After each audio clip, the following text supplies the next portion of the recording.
Hello प्यारे बच्चों, कैसे हैं आप लोग। आशा करते हैं आप लोग अच्छे होंगे। जैसा कि आप लोगों को पता होगा कि अगली वीडियो में पढ़े थे हम लोग परमाणु क्या होता है, अणु क्या होता है। तो उसी के आगे हम कंटिन्यू करते हैं। आज हम पढ़ेंगे आयन। तो बच्चों, प्यारे बच्चों, आयन पढ़ेंगे हम लोग।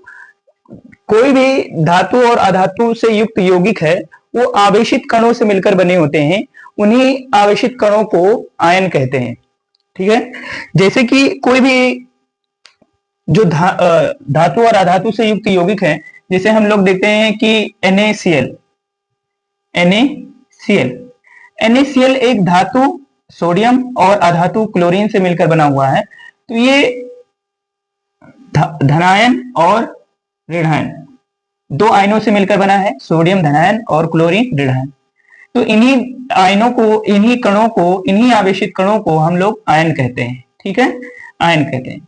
तो आप लोग को दिख रहा होगा कि ये जो सोडियम क्लोराइड है, नमक है, वो दो आयनों से मिलकर बना है, Na+ और Cl-। तो यहां से क्लियर है कि जो आयन होते हैं वो दो प्रकार के होते हैं। एक होता है धनायन और दूसरा होता है ऋणायन। धनायनों को हम क्षारीय मूलक भी कहते हैं और ऋणायनों को हम अम्लीय मूलक भी कहते हैं। कुछ बेसिक बेसिक धनायन है और बेसिक बेसिक ऋणायन है। इनको हमें याद करना है कि आगे से जो हम कक्षा 9 में पढ़े थे कि रासायनिक सूत्र कैसे बनते हैं, ये अगर हमको याद रहेंगे तो हम रासायनिक सूत्रों को आसानी से बना पाएंगे। जैसे ये पता है आपको कि हाइड्रोजन पर 1+ होता है, लिथियम पर 1+ होता है, सोडियम पर 1+ होता है, पोटेशियम पर 1+ होता है, सीजियम रुबिडियम पर 1+ होता है, सीजियम पर 1+ होता है। तो ये सब एकल संयोजी आयन है क्योंकि इन पर एक धनावेश होता है। और ये द्विसंयोजी धनायन है, इन पर 2+ आवेश होता है। और ये त्रिसंयोजी धनायन है, इस पर 3+ आवेश होता है, एल्यूमिनियम 3+। कुछ ऐसे भी धनायन हैं जिन पर परिवर्ती आवेश होते हैं, जैसे Fe पर 2+, Fe पर 3+। तो Fe पर अगर 2+ है तो इसका नाम होता है फेरस, और अगर Fe पर 3+ है तो इसका नाम होता है फेरिक। फेरिक। जब आवेश कम होता है तो इसमें अस प्रत्यय लगाते हैं, जब इसमें आवेश अधिक होता है तो इसमें इक प्रत्यय लगाते हैं। फेरिक, इक प्रत्यय लगाते हैं। ठीक है। तो इसलिए आप लोग ध्यान में रखना, जितना भी कम आवेश वाला होगा परिवर्ती आवेश, उसमें अस प्रत्यय लगेगा, और जिसमें अधिक आवेश वाला रहेगा उसमें इक प्रत्यय लगेगा। जैसे इसका नाम है क्यूप्रस और इसका नाम है क्यूप्रिक।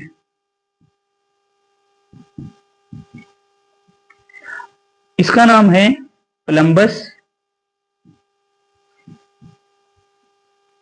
और इसका नाम है प्लम्बिक।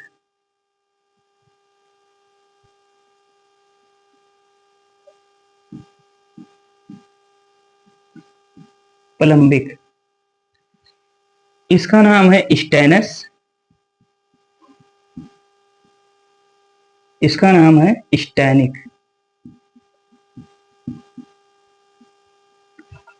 इसका नाम है मर्क्यूरस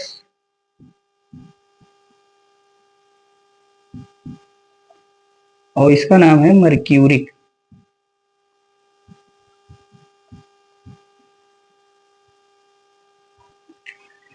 ऐसे ही ऋणायनों में भी है एकल संयोजी ऋणायन, द्विसंयोजी ऋणायन और त्रिसंयोजी ऋणायन।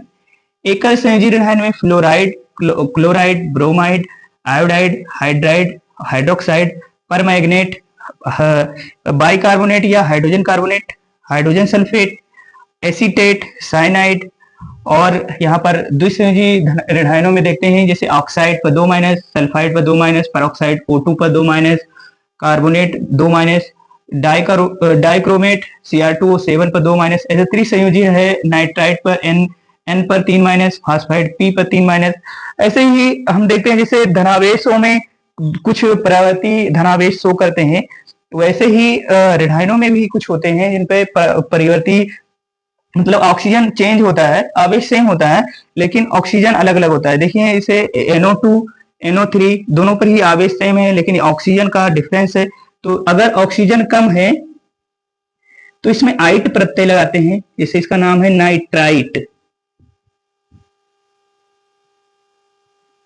नाइट्राइट, इसका इंग्लिश नेम देखते हैं तो नाइट्राइट।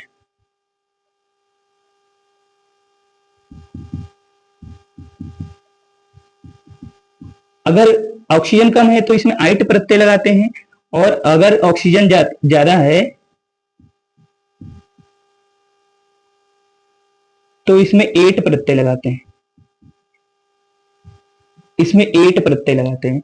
तो जो भी ऋणायन है अलग अलग हैं, सेम दिखने वाले हैं लेकिन ऑक्सीजन अलग अलग है, तो उसमें कम ऑक्सीजन वाले में सब में 8 प्रत्यय लगाएंगे। इसका नाम है फास्फाइट, इसका नाम है फॉस्फेट, इसका नाम है सल्फाइट, इसका नाम है सल्फेट। ठीक है, तो प्यारे बच्चों ये आपको अच्छा लगा होगा, तो हम मिलते हैं नेक्स्ट वीडियो में। तब तक आप पढ़ते ही रहिए, इसको रिवाइज करिए, ध्यान से अपनी प्रिपरेशन करते रहिए, याद कर लीजिए इसको, और जिससे आप रासायनिक सूत्र को आसानी से बना पाए। तो तब तक के लिए धन्यवाद, थैंक यू।